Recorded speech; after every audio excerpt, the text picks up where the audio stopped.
Welcome to what I'm going to call Cardapalooza. It's a great month here at Perky Penny Papers.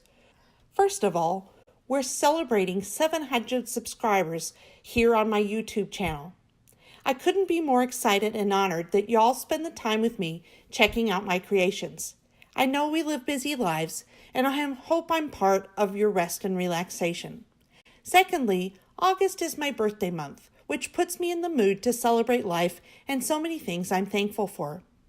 To celebrate and thank you all, I'll be having a giveaway at the beginning of September. The grand prize will be this beautiful and brand new Altenew floral alphabet stamp and die set. I fell in love with this set the minute I saw it, so purchased 2 sets so I could give one to a lucky subscriber. To enter, subscribe and click the notification bell so you don't miss any of my August videos, and then watch and comment. 1 comment equals 1 entry, and you have multiple chances of winning, as you can comment once per video uploaded in August. It's that simple. Check out the details in the description below. Today is part 2 of a 5-part series featuring the Simon Says Stamp August card kit. Be sure to check out part 1 if you haven't yet. I'll be sure to link to it in the description below. I knew I would be coloring the pretty flowers in the stamp set, so I started by going through the papers and using my Copic hex chart to select a color palette. I chose the main colors and then picked a lighter shade of each one for blending. I stamped each of the flower pots on my cardstock in Memento Tuxedo black ink and started my coloring. Nothing fancy here as usual. I used a light and a dark color, covering the entire section in the light and then adding a bit of dark where I thought it made sense, and then adding another layer of light all over to blend it in. I had a lot of fun coloring the vessels that the flowers are in. I love making images look like they are round. It's fairly simple if you practice. Just cover the whole image in the light color and then take your dark color on to the side and flick from the outside in about 1/3 of the way. Repeat this on the other side and then go over it again with your light shade. And that's it. I never get tired of this little piece of magic. After I finished my coloring, I fussy cut the flower arrangements out as the die wasn't available when I was creating this video. I sure am looking forward to those dies though. I usually spend some time planning out the cards I'll be making in the videos and do as much of the little prep work off camera to save time. Here is my bowl of goodies. Now let's make some cards. I knew the minute I saw this paper what I had to do with it. I cut a 5.5 inch by 2.5 inch piece of the pattern paper with the stripes running vertically and another strip 5.5 inches by 3/4 inches. I then took another piece of the pattern paper from the extra paper pad I purchased and cut a strip that was just the stripes as you can see here. I have 3 of my colored pots and these little black twigs from the Altenew Creator Wreath die set to replace the twigs I cut off to make fussy cutting easier. I used my mini scoreboard to create folds at 1/2 inch from either of the long sides of the large pattern paper, and then creased them with my bone folder so one was a mountain fold and one was a valley. I applied tape runner to the 1/2 inch closest to the valley fold, lined it up with the fold of my 6-inch square card base, and secured it. And now you see we have an adorable awning for our little flower shop. I then used foam adhesive behind the 3/4 inch strip and adhered that piece to the opposite end of the card to create a storefront, and then attached the little stripe to give a nice finished edge. I popped up each of the flower pots using foam squares. I find these great for small images like this. I stamped a sentiment from the stamp set in the Memento black ink on a piece of white cardstock and then colored it using a Copic marker color that went well with the card. And there we have our little garden shop. I was so happy with how this turned out. Now on to the next card. For this next piece, I'm going to use the butterfly pattern, but I wanted a more cohesive look, so I decided to use this stencil and some cotton candy ink from Simon Says Stamp to bring the butterflies together. I attached the paper to the stencil using some purple tape, and with a sponge dauber I lightly rubbed the color over the stencil. The result kind of reminds me of netting for a butterfly house. To frame this panel, I have 2 strips of this blue pattern, 6 inches by 3/4 inches. I decided to trim them down after I had secured them to the front of the card. They actually only need to be 5.5 inches.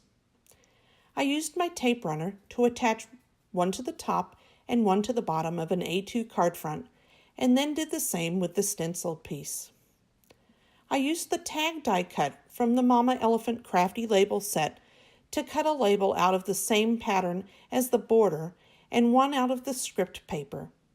I didn't want them to be identical, so I cut the top off the blue pattern paper so it was just a rectangle. I arranged the tags and one of the colored flower pots on the card, and when I decided on the layout, I popped the blue piece up with foam tape, attached the script piece on top of that with some tape runner, and then used some Nuvo DELUXE adhesive to glue this adorable bow to the tag. I popped up the flower pot with double foam tape so it was slightly higher than the tags.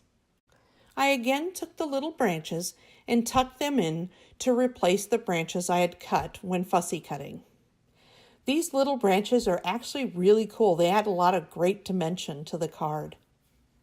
Unfortunately, the bow fell off while I was adding the branches, but a little glue and a weight on top for a few minutes and everything was nice and secure. I stamped the sentiment "Picked with Love" on a white scrap, cut a tiny banner, and put it on the front of the card tucked under the flower pot. It was at this point that I realized I had made a terrible mistake. All the butterflies were heading in one direction, and in this case it was down. I had noticed this before and had every intention of putting the butterflies so they'd be flying up. Thank goodness I had another panel that I had created to test the ink colors, and it was up to snuff. Everything was pretty secure, but luckily I had used tape runner to adhere the butterfly panel to the card front. I pulled up the entire panel and then proceeded to cut the panel away from the front seam. Once I was done with that, all I needed to do was attach the nude panel in the front, facing the right direction, and use some Nuvo DELUXE adhesive to attach the front seam back to the card. I added the sentiment, and then the card was done. You could never even tell that it had been butchered. The last paper I worked with today is this beautiful pink and aqua floral pattern.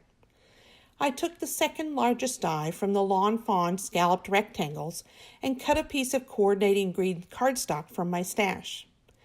I then took the largest die from the Lawn Fawn small stitched rectangles and cut out a panel of the pretty flowered paper. To create a home for the sentiment, I took white cardstock and cut 5 of the dynamic stitched oval scalloped edge frames. I only needed one of the inside ovals for my thank you sentiment, so I'll save the rest for later.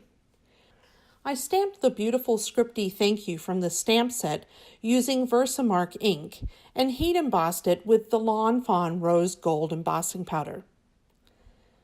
I took 4 of the frames and colored them in one of the pink Copic marker colors after gluing them together. To assemble, I took my tape runner, applied tape to the 2 large panels, and then placed them on the front of the A2 card base, centering each of them. I then used liquid glue to attach my oval frame to the front of the card. I wasn't happy with the color of the frame and realized that I'd used the wrong pink. Thankfully, I had a 5th frame, which I was able to color the lighter shade and add it to the frame on the front of the card. I'm much happier with the way this turned out. Well, that's it for today. Stay tuned for part 3 of my month-long love affair with this beautiful card kit. I can't wait.